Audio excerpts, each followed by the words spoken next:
Hey everybody, it's TSSA here, and I'm posting this video on YouTube in response to a question on one of my threads on the CAFCNA. Nothing too special about it. The purpose of this video is to show you guys how to remove the dash and fix your sunroof leak. And they have these gutters that run into your A posts and into your B posts that will drain any leaks out of the bottom of your vehicle.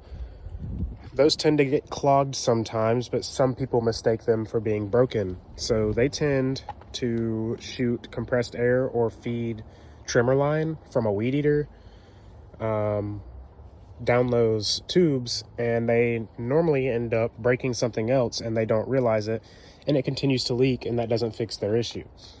In my case and my other buddy's case, he has a 2011 Avalanche. He had the same problem, especially with the A posts. I've never had problems with my B posts. So on my A posts, the tube that runs down it had actually broken. There's a connection under your dash, which I will show you guys in a little bit. And when that is broken, all of that water will leak into your dash. It can leak over your electrical, and which can cause corrosion problems. So for pointers and for starters, you're gonna have two Phillips head screws right here. I've already removed them. Again, I'm trying to kill time for you guys. They're gonna be right here. You're gonna remove both of those because this whole section's about to come off. What I used, you're going to need a 7mm socket. I'm using a bit driver with a connection on it for this specific size. You're gonna need a fairly small flathead screwdriver. Mind the sniffling, I'm a little sick. You are going to need a Phillips head screwdriver and some super glue or JB Weld, because it'll also work as a gasket maker sometimes, especially when bonding rubber. So I use JB Weld for that matter. So what we're going to be doing after you remove these screws, you're going to be popping these out, the whole frame around it too, that's going to be coming out. This one too is going to have to go. This trim piece right here, which a lot of us have popped off before, is going to be going. Mind this lighting strip, it goes up here. I did some interior work. You're not going to have to take your radio out or anything, although mine was taken out last night, which is why it has that tilt, because I never reattached it. I just put this trim piece back on so I could show you guys. I was working on another guy's truck, wiring a stereo for him. So this whole trim piece is going to have to come off, and there's going to be some 7mm screws behind it that you're going to have to take out. As soon as you take all of those out, these are gone. When you take these out, we're going to have to take this handle off because it is actually clipped in there, and you can't get this dash piece off if you do not take it off. I'm going to go ahead and get started, and I'm going to cut this video. That way you guys can, get to where you're needing to get to a little faster. So on the driver's side, you're going to go ahead and get your keys. Just sit in your seat like so. Switch your ignition over and bring your shift lever all the way down to 1. Sorry for that static. What you're gonna do is then move your steering wheel downward. I can't do this with one hand, so mind the angle. But you're going to go ahead and move that downward. And this trim piece right here, be careful because it can crack your dash. That's exactly what I did right there. You normally want to pull right here in the center, right over your cluster. And if you have two hands, also pull over here. But this is just held by clips. There's no bolts, so don't worry about breaking it. Even if it makes noises you don't like, all it does just pops out, okay? So I can take this and set it aside. All right, so those screws I was talking about, you're going to have one right here, which I took out and lost. That's on me, professionalism, you know. All right, so you're gonna have this screw, these two right here over the cluster. You're gonna have one more right here. You're gonna have one here and one here, which I also did not put back. Again, that's on me. So you're not gonna need to remove your radio or anything of that matter. This fan can stay here. Like I said, the only shrouds you're taking off are these two right here. So I'm gonna cut this video and I will be back over there with those fans. And be sure when you do drop your shift lever down to gear 1, have your foot on the brake. That way you don't roll, because technically you are putting the vehicle in gear. And don't forget to put it back in park when you get back up and go over to this side. So this is going to be a little hard to do with one hand, but what you're going to be doing is getting behind this fan shroud with your flathead screwdriver. Like I said, very difficult to do with one hand as I am recording, but it will pop out. All you have to do is give it a little pry like that, and it comes straight out. Same goes for this side. Just get right here behind it, pop it out. That was easier than the other one. You can just set these on your center console or anywhere out of your way. Next thing you're going to be doing is up in here, you see that white tab right there. You're going to be pressing that inward. You can't really see it. You're not going to be able to see it as I do it because you have to use both hands at one time to do this. Same for this side. You're going to feel a clip. You can't really see it from here, but you're going to feel it back there. And you're going to want to press that in. And that bar right there on the tip of my finger is what you're pulling out. As you can see, it's mounted to the subframe of the dash. So you're going to want to remove that real fast. Like I said, you're going to feel those tabs right back there. They might be a little difficult to press in at first, but go ahead with one hand. You'll see a gap right here, and with the other. And then when they're both out, oh, this one ain't completely out. When they both come out, you'll have about a 1/2 inch, 1/4 inch gap somewhere in there. And this will come out just like that, kind of like your headrests. That's how it's set up.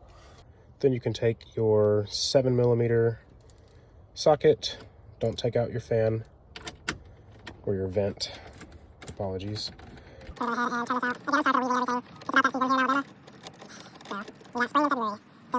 Like I said, go ahead and get all of these screws, and when I finish removing them, I will be back to show you the next step.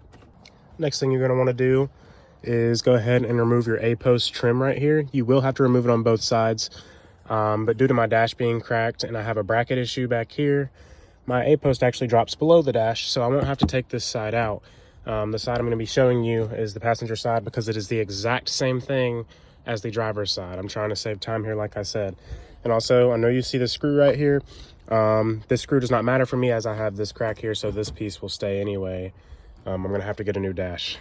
Back on your passenger side, you want to get your fingers right below this, and you can pull straight, basically straight out, or more towards your center console. Okay, so don't pull too hard, but you want to kind of lean this down, and that front end over there close to the windshield will come up, and continue. Just kind of pry it against the dash and it will pop out. Okay, but be careful. You still have your tweeters connected. If you don't have tweeters on your A-posts, you'll be okay. So the easiest way to do this is taking your flathead screwdriver and pressing this tab in all the way over here. Very difficult to do with one hand, but I think I got it. There we go. You can just set this to the side. And right here is this tube I was talking about. This is basically the same setup on every Avalanche. I've never heard of it being on the inside of your frame. I don't know why on earth or how they could do that. But it is GM. You never know. So, after that is removed, technically your dash will start to just lift off, but you got to be very careful with this as you can crack it. Avalanches are getting old. You can and will crack them. Okay, so the easiest way to lift the dash off will be from the driver's side. I'm going to go over there and I'll be right back. So again, I have these cracks, but I'm still on the passenger side here because I found something as I kind of went, and I just want to do this correctly for you guys. So again, it'll be easiest to take off on the driver's side, but in my case, it should technically just slide right off. I do have rags under there to level out these cracks so it will look the best it can. But yeah, Alabama redneck things. What you're going to be doing is pretty much you'll grab under this vent and you can kind of pull straight up. You kind of want to do both at the same time so you don't crack it. Always make sure you have no pressure on these edges. Try to pry up on them, and if you feel pressure, you probably missed a screw. So make sure you did not miss a screw, because if you do, it will crack. The sun tends to rot these things out pretty well. So in my case, I'm going to have to use 2 hands to remove this. I'll try my best to give you guys an angle. You are flipped over, but that gives you guys a wider angle at what I'm doing. So what you're going to do is slowly pick up and pull out. But under your dash, if you set it over there on your steering wheel like so, you have your dimmer sensor for your lights. So what you kind of want to do is tilt your dash upward. Kind of see it. It doesn't have a clip. Actually, for some of you it may. For me, it did not. It just popped straight out. After you pop that out, you are clear to go ahead and just pull that dash out of your passenger side. So as I said, I have these rags under here to kind of keep that level. But on this tube, this is the last thing you're gonna have to take apart. On this tube right here, again on the inside of your windshield, as I said in the thread, down here, it runs directly into the frame of your vehicle. You will see that. And it has this ring right here. That's a rubber ring. You can't really see it. It's hard to see, I know. But it's just kind of a connection. And if you don't see that rubber ring, then it has broken. So this isn't even glued in. It just kind of sits straight into that little elbow right there. So what I did was put some JB Weld around the inside of that ring and just sat it back on the frame. You know, you want to hold it for about 5 minutes. That way it will kind of set on its own. Then you can kind of let go. So how that works is it runs into your frame and continue going down your A-post. For some Avalanches, it goes out of your fender. On mine, the case is it goes out up under the trunk. So after you fix that, it's the same deal on this driver's side. I might actually be able to walk around and show you guys exactly what I'm talking about.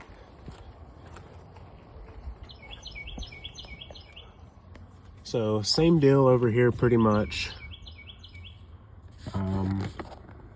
It's right down there. Same setup. So if it's leaking on both sides, check those. If it is not broken, then you do have a clogged hose. That is how you diagnose a clogged hose. But you always want to check for breaks first, okay? And just to make sure you aren't going to, just to make sure you aren't going to break anything and not notice it, you can go ahead and take off this whole assembly, and you will see it break if you use compressed air or a wire. That way you know you can fix it. Again, JB Weld is the best option, but super glue can work.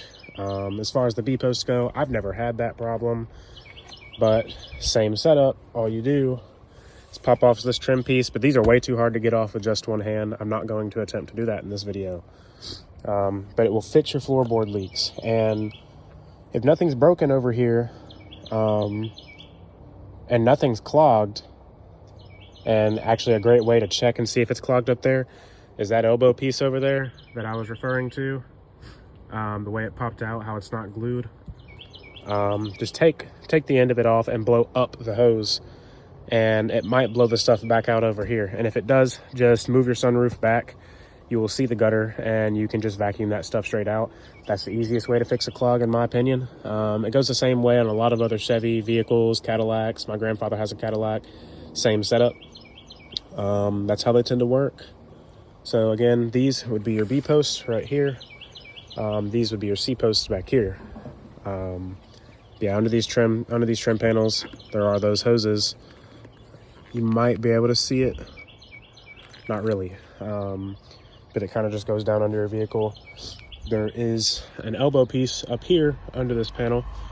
You can just take it off and blow straight up it and see if it's clogged, or you can go blow down it and see if it's clogged there, using your mouth. Using your mouth would probably be the best option rather than compressed air, as compressed air can overpressure said hose and break it, like I said. So reassembly is literally the same thing as assembling it. Just make sure that you don't forget to put any of these screws back on, and don't forget those Phillips head screws on the far side beside the kick panel. Be careful around your airbag. Put your fan shrouds back, reconnect your tweeter and pop that A-post trim back on, and you will be good to go.